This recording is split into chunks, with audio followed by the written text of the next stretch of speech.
and welcome to Michael Pepper Tech. I know this is a bit of an impromptu stream here, and I know that most of the time I do not go live on Thursdays, but I figured that there were some things that were on my mind, and why not? Let's talk about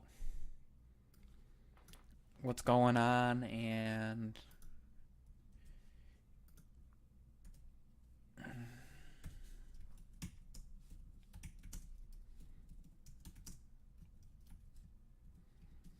let's have some fun and just chill and have a good conversation and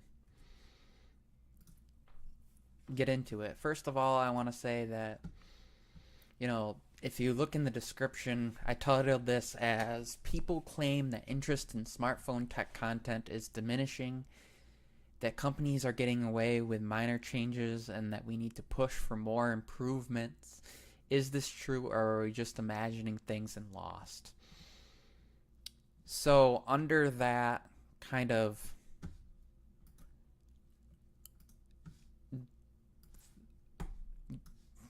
topic, I want to say that what kind of brought this to mind is that people are complaining about not being able to make content to cover this, about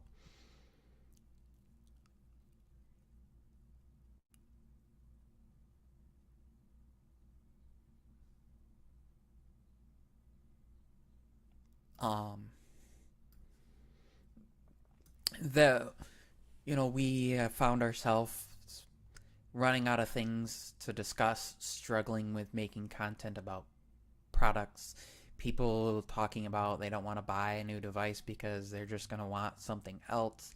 They know that it's not going to appease their needs for it. Before I get into this, I want to say welcome to Miles. Hey. And Dr. Donna Walter, I haven't seen you in a while. How have you been? She says she's multitasking and as such may have to leave before she desires. Yeah, that happens. There's quite often streams where I'll be late because something, came up, or I have to leave while I'm viewing and I have to come back and watch the rest of it later. So, so on the note of technology and how we kind of think that changes are minor from year to year, I want people to consider that most users don't update as often as we do, and that's what these companies should be focused on, and that's what companies like Samsung and Apple are focused on. Most users update every roughly 3 years, sometimes more often, and as support for the hardware with software increases and continues over time, and as people realize that, yeah, the changes even every 3 or 4 years may not be substantial for what they need,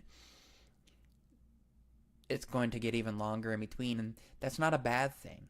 Having your hardware that has increased in price, now you have 17, $1,800 phones or more being supported for continued years, being that if I buy a $1,500 phone and I can have that for 5 years, that's $300 per year that I spent. I mean, apart from carrier stuff, but that's going to be the same basically no matter what hardware you have. Versus buying a $500 phone and having to update that every year, or a $600 phone every 2 years would be the same, but are you getting the same experience? There's resale value. So there's consideration of, oh, I can buy $1,000 phone and in 2 years sell it for $600 or $400 and have spent less, but spending half as much, you might not be able to sell it for anything. after that amount of time. And so these are things to consider as users of technology. Donna says she's still using her LG V60 out of the two, only one updated to the latest, whatever. Yeah. So that's the other thing too. Sometimes carriers have a part in what updates come in and what features then are brought to the device. And I feel like in a way that's to push you to update and upgrade sooner. As someone who, previous to getting into content creation, would hold on to my device for 2 years, 3 years, I feel like this is something that I would probably continue to do. My S22 Ultra is great. My iPhone 13 Pro is great. But in order to really cover the new stuff, I basically have to upgrade. And one of the things that these companies do to get you to upgrade is introducing new features that require you to have the new hardware that's not just supported via a software update, and making it so that you can go to, like Best Buy will have it, you can go in and spend $100, $200 and get the newest device, is a huge incentive. Or turn around and sell it for maybe what you got it for, because if you do that every couple of years, you trade in. So what's the incentive to upgrade? What's the motivation? And what's the incentive for these companies to put out new hardware? There really isn't. And so this is why I think we're seeing the shift in software features. We're seeing Google, even with their Pixel, is improving the pace at which voice to text works. They're adding call monitoring. They're adding on-device photo editing and AI. But apart from that, what's really changed? And so some people, that's why they're like, it's boring. But there are apps out there. There are ways to utilize this hardware that's not provided by the manufacturer. There's all sorts of people out there that are new, even to this day, new to the smartphone world.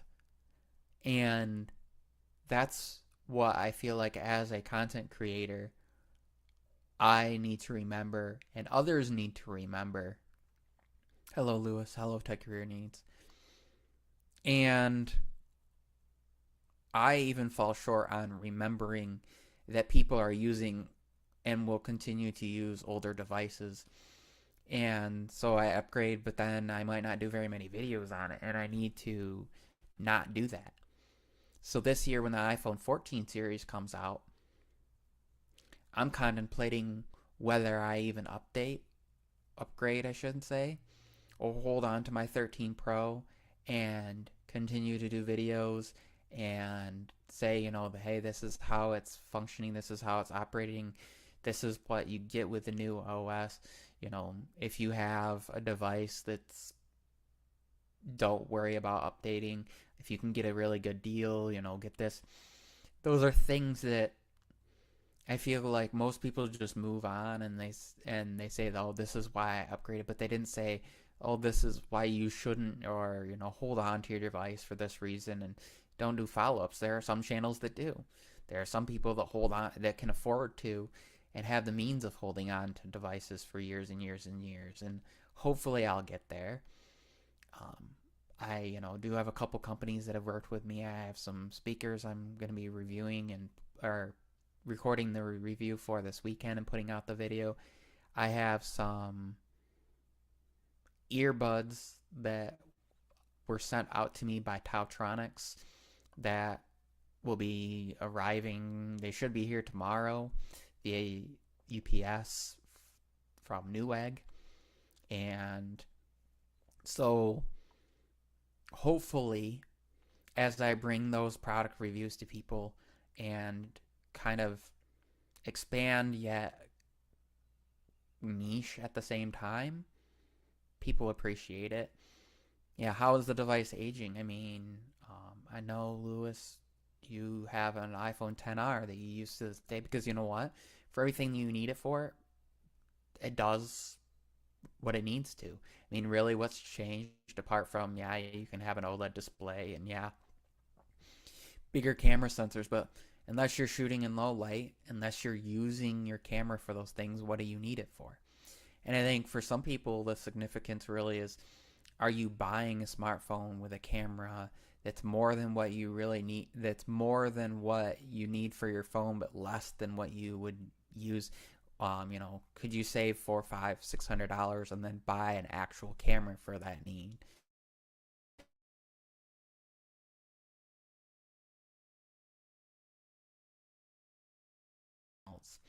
And so these are things.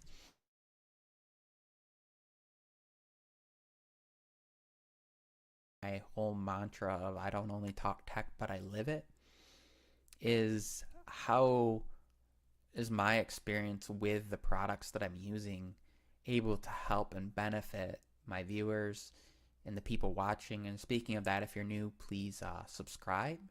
And also, as you're coming on in and that, please hit the like button. If you have any thoughts on this, comment in the chat. And if you're watching replay, comment down below. And thanks everybody who's here for the live and the replay. Let's continue the conversation. So, as I think about technology in its current state and I think about where it's headed, I don't necessarily see that new form factors are what's needed. And I think that, yeah, hardware is getting to the point where we're kind of reaching the apex of technology. And performance wise, I mean, Apple, there's rumors that they're going to be using the iPhone 13 processor. I guess it would be the 13 Pro and 13 Pro Max version of the A15 in the new iPhones. And here's the thing. If they just gave it a new name and called it like the A15X and then said, you know what, we're going to call it a different name because it's based on the old architecture, it's based on, old architecture, and then the A16 is still based off from the 4 nanometer process of the A15 or whatever, because we understand the efficiencies. We were able to improve memory. We're adding memory. We're able to improve bandwidth and stuff. Realistically, the stuff that's changed over the last few years hasn't substantially changed a ton.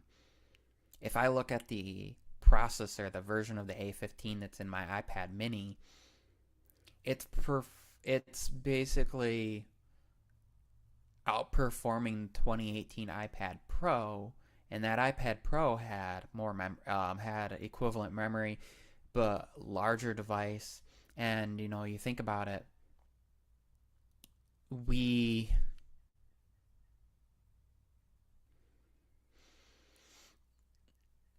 buy new stuff when we don't necessarily need to. And when we do buy something new, sometimes we buy way more powerful than we need to for our use. And it's been pretty cool editing thumbnails, doing little tasks. I decided, and I'm going to ask her after a while, I'm going to sit down with my wife and kind of interview her experience with it. But I gave her my Samsung Galaxy Book Pro 360 because I haven't been using it a ton. I reset it and so it's just her account on there, and obviously I have my fingerprint in there in case I need to install software for her. But I gave her that, and I took some pictures that I had in my phone and put them side by side, and a picture of me and a picture of my son, and put Happy Mother's Day over it. Mother's Day is coming up. Decided to do that and give that to her a little early. So that's the things, though, like, it's plenty for what she's going to need to do, and it's going to last her years to come. But for what I'm doing for editing videos and editing photos and battery life and some of the stuff and brightness that I need and I could probably get by with editing 1080p videos, but it's not what suits my needs. But it's substantially overpowered for what a lot of people do. And so, as I think we look at technology and some of us get bored with it, that's what we need to think about. And,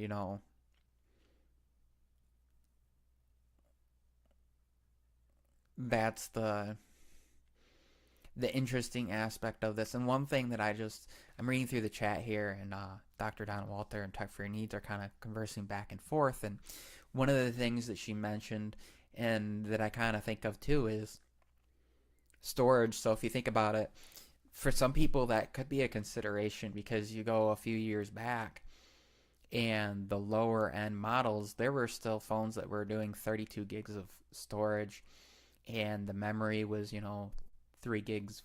And so as new features are brought via software, memory might not handle it as well, and storage can potentially be an issue too, as maybe when you bought the phone you were shooting in 1080p all the time, and 4K you weren't really doing because internet bandwidth couldn't handle it, or YouTube processing it was slower. And as that improves and as bandwidth speeds improve via cellular networks and things like that, that you start recording it, even going from 1080p 30 to 1080p 60 or 4K or to 4K 30 or 4K 60 or whatever, better quality, you start using up the storage. And so these are things that realistically, that but we can kind of get around with, if you have an Android phone, you can get and plug in external SSDs. And even with an iPhone, you can use a camera adapter and then use something like this and a USB A to C adapter, or just get a USB C to A cable, plug it in, connect it up to your iPhone or your older iPad that has lightning, and connect things over that way. And so as I think about this, I think about, like, why do people keep upgrading to the newest thing when you have tons of people that are using previous technology? And that's the crazy thing to me. As somebody, like, if you want to get people to view your stuff, covering just the newest sometimes doesn't benefit you. You might have so many millions of people that get to buy the newest device, but then we have to think about the hundreds of millions, if not over a billion people that are probably buying previous gen or continuing to use previous gen, or maybe they have an iPhone 10, 11 series, 10R series, and they don't need they need to upgrade, but they're just going to buy like the 13. They didn't upgrade to the 12 because of battery life, and then they get the 13 Pro Max because they like the large device, they want the battery life, and they need a large screen. And that, this year they don't need to buy the 14. They can save money. We forget that people are coming and doing this, I think. Some people do, at least. That's a generality, I shouldn't toss everybody in there, but these are things that I've been thinking about. And even like, I got, these AirPods magnets. I got these AirPods Max, and that they're getting up there in age. And I have this Z Flip 3 that I don't use a ton, and I'm thinking about putting my SIM card in there from my Fold, and these are all things that, like, covering the technology long term could be great and beneficial to a lot of people. And some people, yep, gear acquisition syndrome. Some people just need the latest and greatest without really, they really don't need it. And I think that,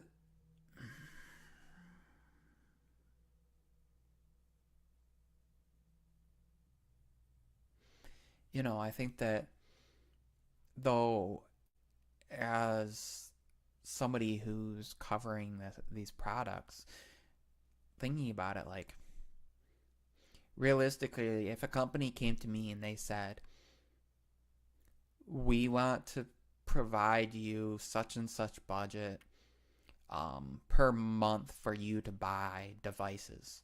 We want you to, whatever, we want you to cover them. Here's, buy the devices that you need to use and keep the devices and use them for long term, do what you're going to do. If you decide a device isn't for you, let us know. We'll or sell it or do whatever you're going to do. If a company came to me and said, we're going to provide a certain amount per month, we'll also pay you to make videos, buy whatever you want. In all honesty, right now, I would go on Amazon and be buying used devices. And so I think that this is something that I've considered. I've actually been considering selling my S22 Ultra and my iPhone, since those are unlocked, and looking at what it would be like to use like an iPhone 11 Pro Max, because for me that got such great battery life.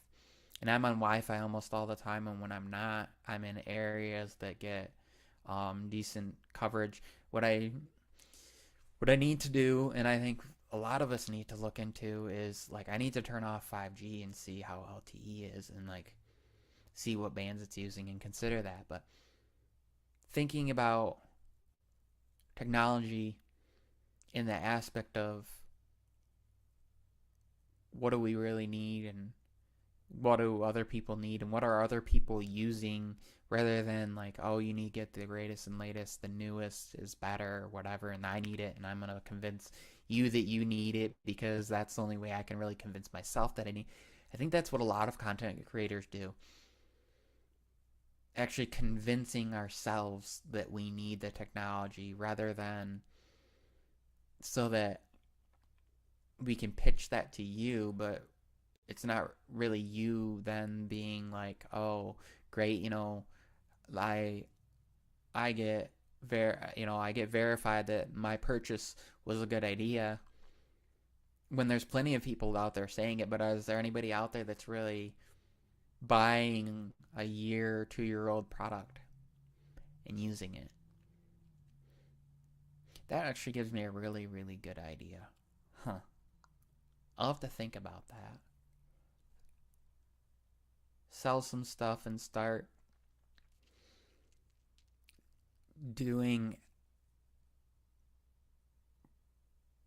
covering products that are a year or more older, or from previous year at least, and doing that, and then months later doing a long-term review. That would be great. I don't know if there's any channels out there that really do that. It'd be kind of cool. It'd be fun. It'd be interesting to see like what's changed. Would I miss out on certain things? Maybe. But the more I'm using this to record, the more I realize that, like, in reality, the 4K 60 video footage on devices for what I'm doing in controlled lighting hasn't substantially changed over the last few years. It's pretty cool. It's beneficial. Yeah, there's people looking for validation of their purchases. I know, yeah, Travis MCP was doing the renewed from Amazon. But one of the things I had a thought on, I was talking to my wife about this, and I said, maybe when our taxes come in, I sit down and I go and I look and I go, I can, I'll go and buy a couple older devices and review those, and, whether I return them within the return period or turn around and sell them to somebody else, or, what I do with them. But I think it would be an awesome thing to look into, and really then compared to what I have would be a pretty fun experiment, and things to see, like, what in reality has changed, and is it worth even to people that are considering now, like, should they, if they haven't upgraded and they were considering upgrading when the 14 series comes out and the 13 series price goes down, considering upgrading to the 13, should they do that, or should they even go older than that or newer or whatever? um, just some thoughts that have been going around in my head. And reality, the way that companies market to us is through that, convincing, like, hey, um, this is substantial change, you need to upgrade. And I don't know, is it really, is it such a substantial change? Is it such a crazy move as far as that goes? um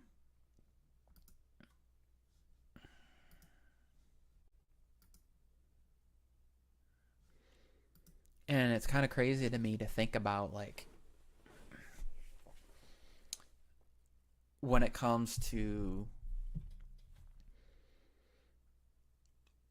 new advancements in technology, most of it, I feel like, is stuff that doesn't necessarily cost a ton of money. Yeah, you're paying developers, but, like, you're paying people, engineers, for hardware. But, like, software, there's no physical cost to, apart from, mm, like, you have to own some hardware to test it on. But then, you know, you're writing it on a Mac because you have to have Xcode, or you're using Android software to write Android APKs and stuff. But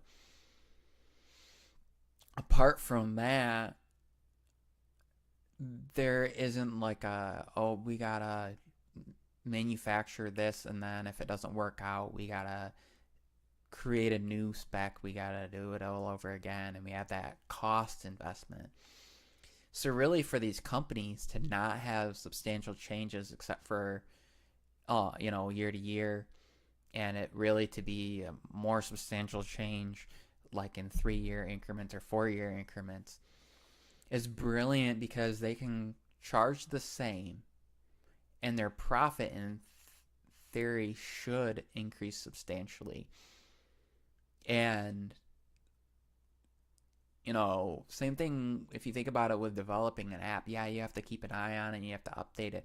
But once you've got the basic code down for it, and you've paid somebody to develop it, or you've developed it yourself and you spent the time into it, and let's say, you start off charging 99 cents for it, or maybe you start off making free apps and then you put out some in-app payments, or you start doing $2-3 paid apps.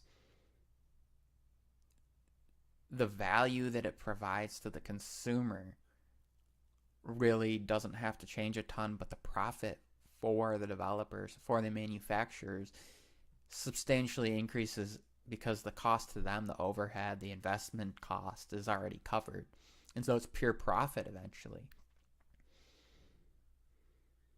And, the cost of improving the technology goes down over time. And these are things that I don't think that I haven't even really thought of, except for at this moment. People aren't necessarily even discussing the idea of, like, if you think about it, yeah, when the iPhone 10 came out, it broke that $999 barrier. It broke the $1,000 barrier at the higher end, higher storage options. And Samsung Galaxy Note, was announced right around there, and technically they were released, right around the same time, and they both broke that barrier. And now that's kind of like the midpoint cost of devices in reality. And actually, it's not even a midpoint cost, because if you look at it, with devices being $699, $799 starting, and then you're talking about $300 to break 1,000, and there are phones that are well above 1,300 at the upper end, 1,400, 1,500, $1,600 price point.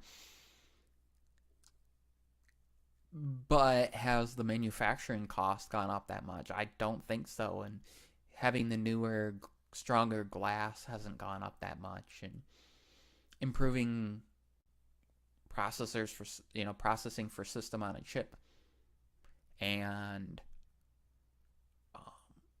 employee costs and all sorts of things, really, if you think about it, haven't they've most likely gone down while the costs that people are, how much people are spending on these have gone up.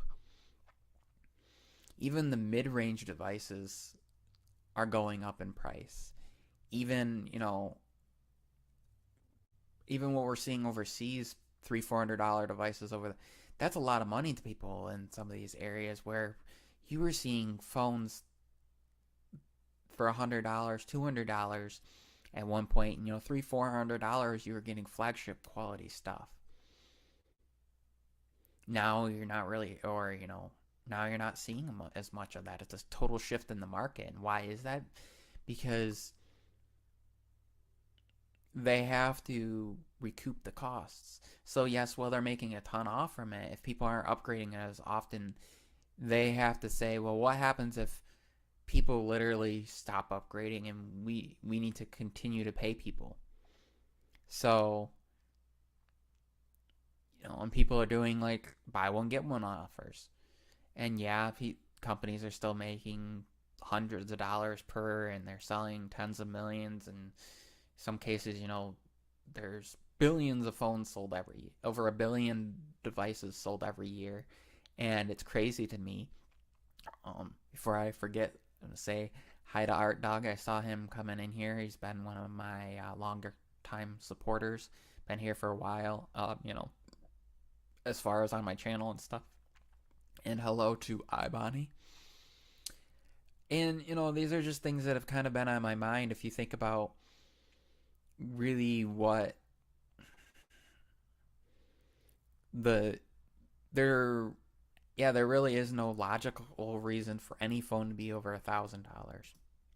Other than people will pay that much, and other than, I feel like the target for people and the earnings for people have gone up, because they have. And or carriers are offering phones over months, where before it was kind of like, well, you had to be able to afford that phone, and it was your plan that was split over time, or both.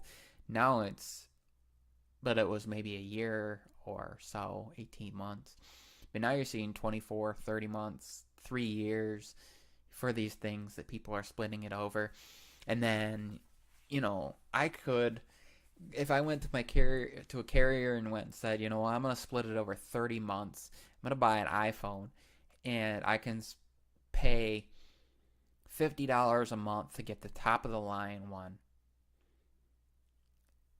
But then in a year, I'm going to turn around and I'm going to, because I haven't spent so much up front, and I haven't spent more per month, I'm going to turn around and I'm going to pay off the remaining. So, you spent $600. I'm going to turn around and I'm going to pay off the remaining $900 on it. But I'm going to turn around and I'm going to sell it to somebody for $900 or $1,000 or whatever before the new one comes out. And I'll have only spent $600 on it, or $500, or plus taxes. Like, there's people that do that. My brother used to do that. He used to buy iPhone outright and then sell it every year. And so that's the crazy aspect of what consumers do. What my siblings do, what my parents do. They're not crazy techies. My sister has a Pixel 3a XL, and she was talking to me about getting a newer Pixel. And I said, you know what?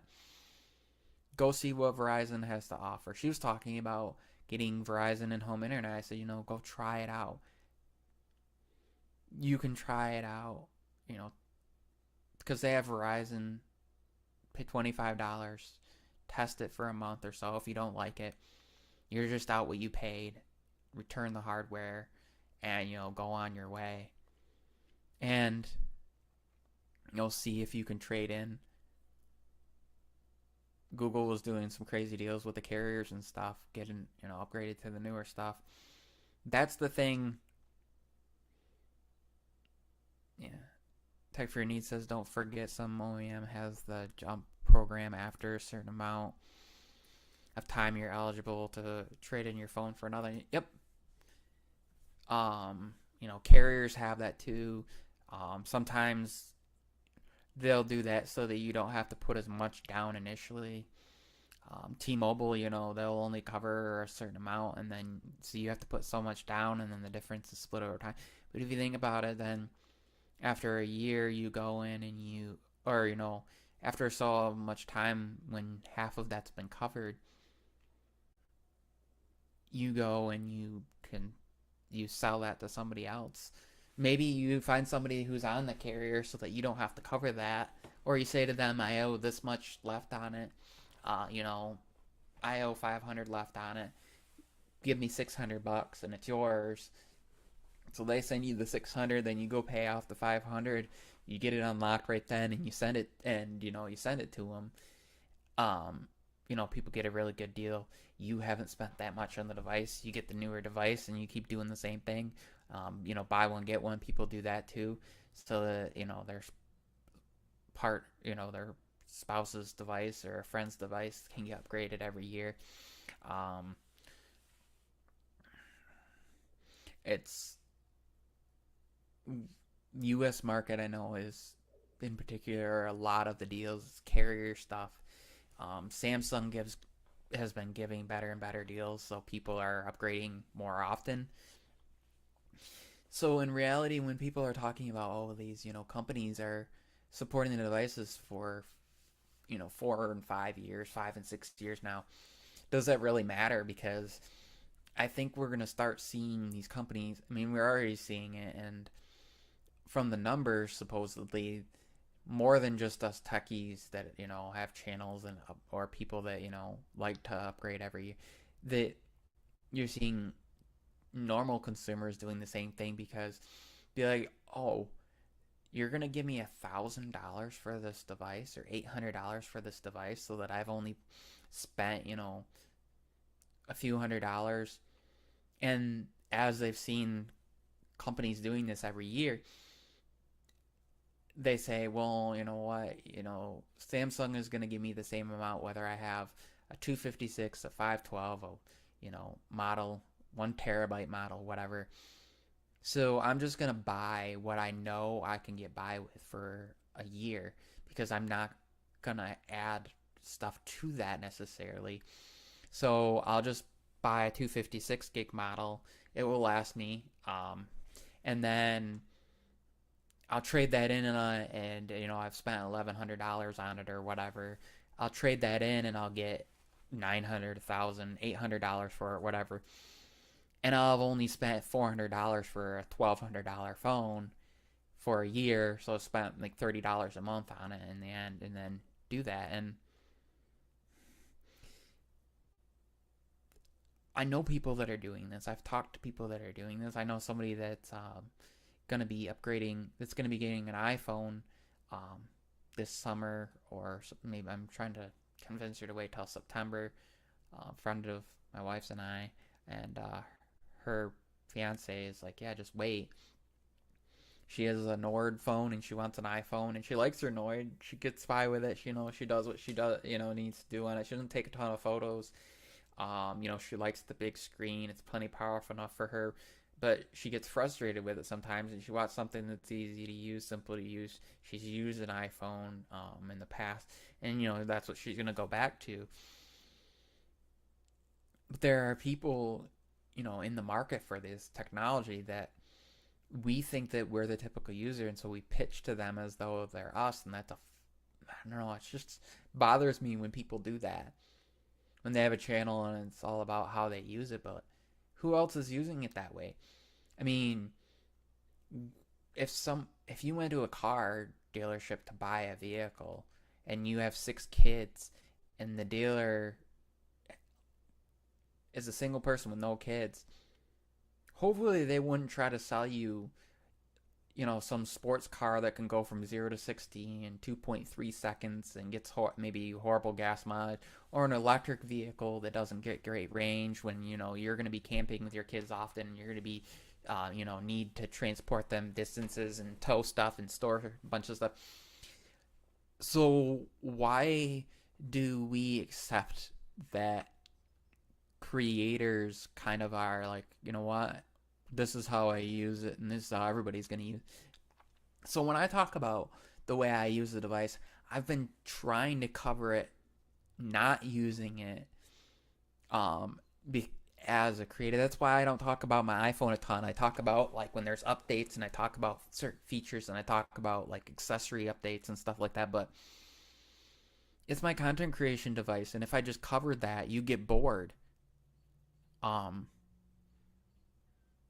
I would be making content for other content creators, and I don't get that. I know there's channels that do that, and whatever, that's their thing, but I don't understand why that is. And I walked into T-Mobile store, and twice now this has happened. One time they looked it up and nope, we don't have any, and we can order one for you, and then they had a issue with trade-in, and I was like, what, I'll just wait, I don't want to mess with it. It already was after the initial kind of run of things, so I wasn't going to get in the early, ground floor of reviews and stuff and videos anyways.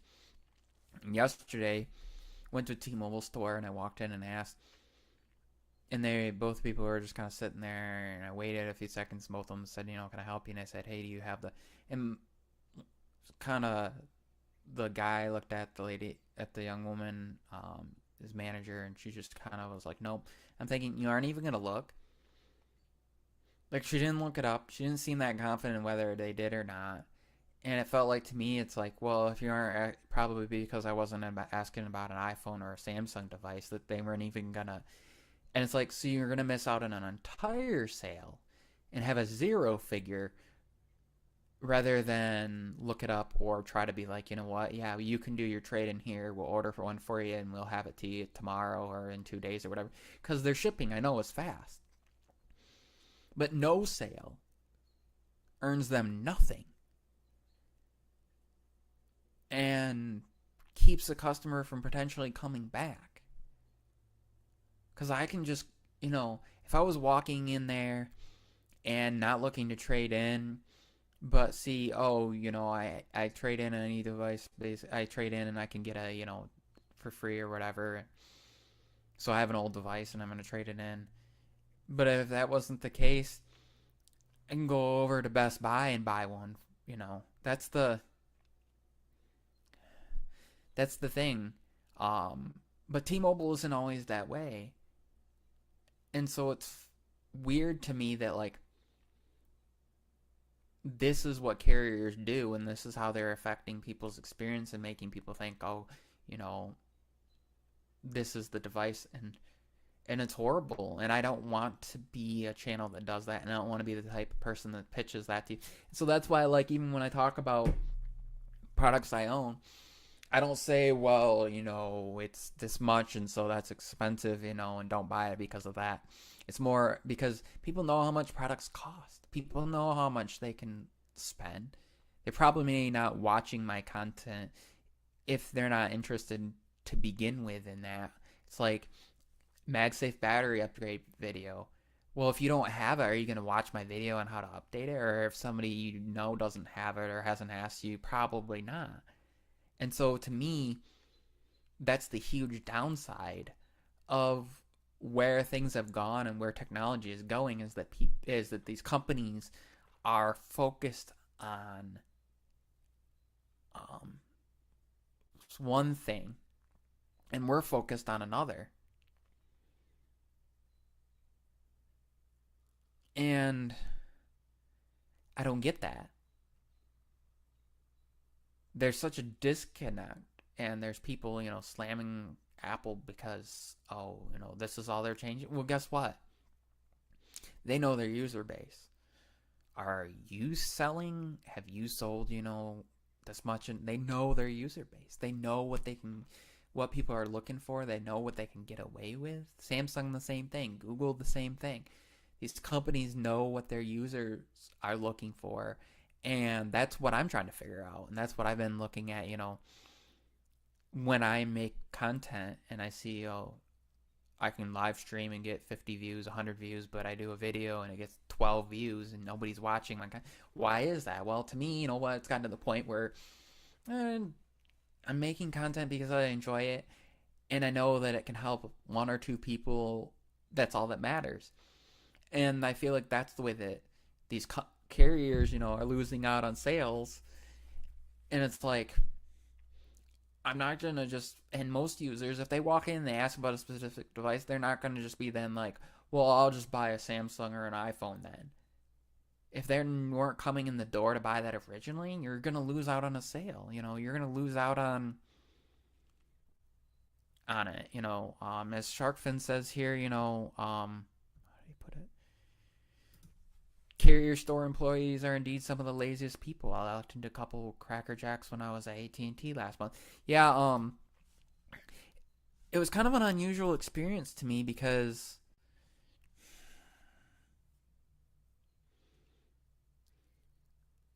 that hadn't been the typical experience in the past.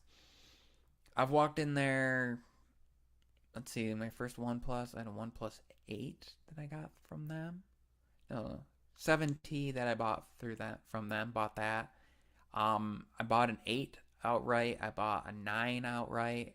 There was another one. Like, I've walked in and bought devices outright. And that's the crazy thing to me. Like, and this is another thing. So,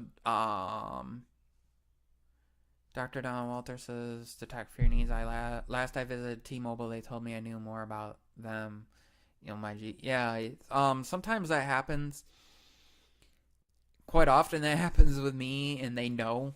And, like, I have a couple people at the one T-Mobile store that I know, and that they know me pretty well, so I'll walk in and they already know that I'm going to ask for what I want, and if they don't have it, I'm just going to walk out. And that's, but that's the thing, like, don't even attempt to be like, oh, we have a deal on this, or we have a sale on this, or are you looking at a tab? Like,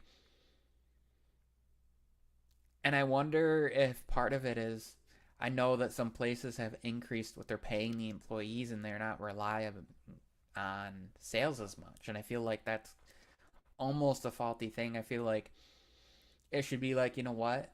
We're going to pay a certain amount, but if your sales don't match and, we hear that you're not selling, you're not helping, you're not advising, you're not doing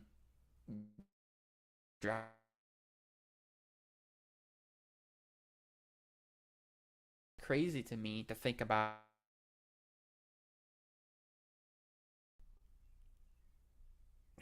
um in the tech space. And this is what people are being told, that they need to buy this or that, or they go in to buy a device.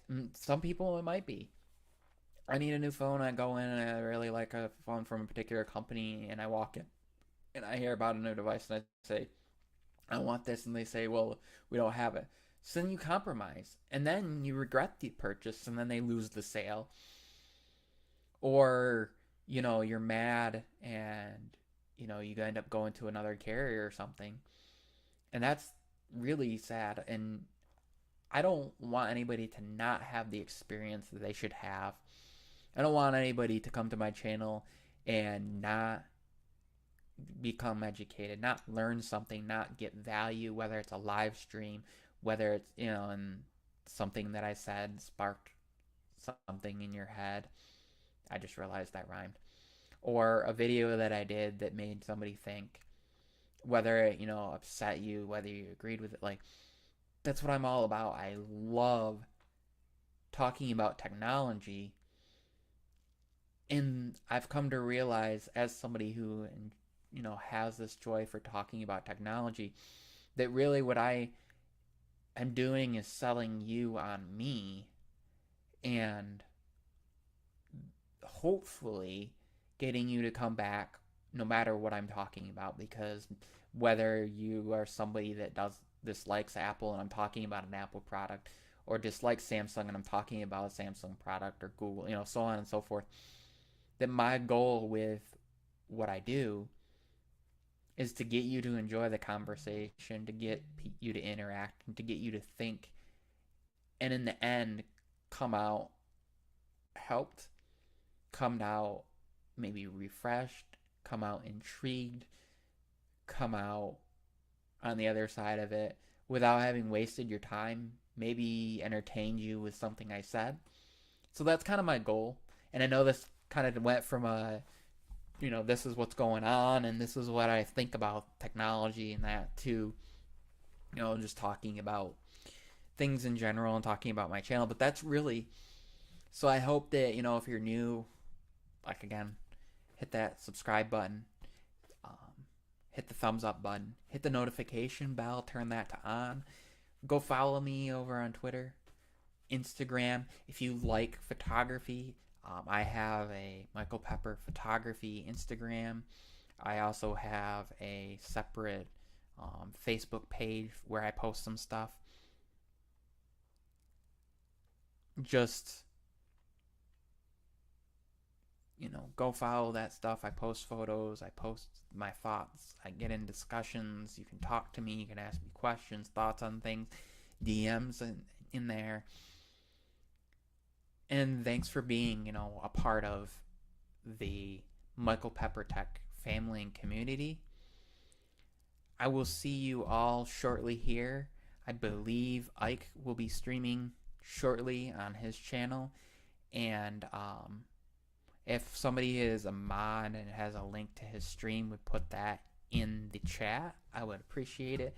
I'm actually going to check real quick and see if he's live streaming tonight, because if he's not, we'll continue this conversation. But if he is, I don't want to interrupt his conversation. Yes, so he's going to be live streaming here shortly, and let me post the link in the chat real quick.